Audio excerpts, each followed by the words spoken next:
এবার জেনজিদের বিক্ষোভে উত্তাল ফিলিপাইন।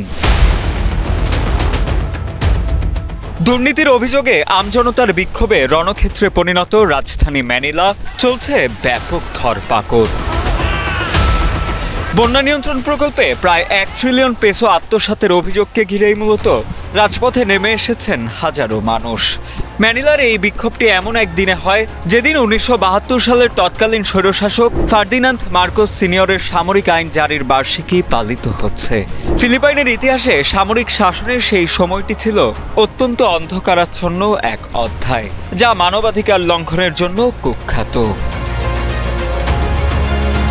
বার্তা সংস্থা রয়টার্সে প্রকাশিত ফুটেজে দেখা যায় বিক্ষোভকারীরা পাথর ও বিভিন্ন বস্তু পুলিশের দিকে ছুড়ে মারছেন এবং রাস্তায় টায়ার জ্বালিয়ে প্রতিবাদ জানাচ্ছেন। পুলিশও জলকামান এবং স্টান গ্রেনেড ব্যবহার করে জনতাকে ছত্রভঙ্গ করার চেষ্টা করছেন। মুখোশ পরা বিক্ষোভকারীদের হাতে ফিলিপাইনের পতাকার পাশাপাশি জাপানি অ্যানিমে সিরিজ ওয়ান পিসের পতাকাও দেখা যায়, যা ইন্দোনেশিয়ার সাম্প্রতিক বিক্ষোভের কথা মনে করিয়ে দেয়।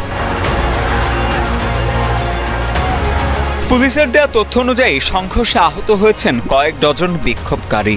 তাদের বেশিরভাগই আঘাত ও ক্ষত নিয়ে চিকিৎসাধীন অবস্থায় আছেন। সংঘর্ষের ঘটনায় অন্তত 17 জন বিক্ষোভকারীকে গ্রেপ্তার করা হয়েছে। বিক্ষোভকারীদের ভাষ্য, বন্যা নিয়ন্ত্রণে বরাদ্দ করা শত শত কোটি টাকা চলে গেছে দুর্নীতিগ্রস্ত রাজনীতিবিদ ও কর্মকর্তাদের পকেটে, অথচ বন্যা কেড়ে নিচ্ছে তাদের ঘরবাড়ি ও জীবন। দুর্নীতির সাথে সম্পৃক্ত ব্যক্তি বা রাজনৈতিক মিত্রকে যেন রেহাই দেয়া না হয় এবং সবাইকে যেন বিচারের মুখোমুখি করা হয়, সে দাবিও জানান বিক্ষোভকারীরা।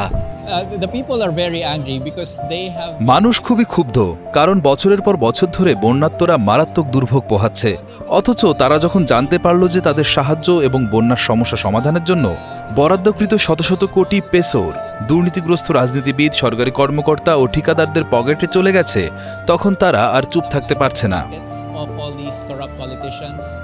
এদিকে এই বিক্ষোভকে সমর্থন জানিয়ে ফিলিপাইনের বর্তমান প্রেসিডেন্ট ফার্দিনান্দ মার্কোস জুনিয়র অবকাঠামো প্রকল্পে দুর্নীতির অভিযোগ তদন্তের জন্য একটি স্বাধীন কমিশন গঠনের নির্দেশ দিয়েছেন।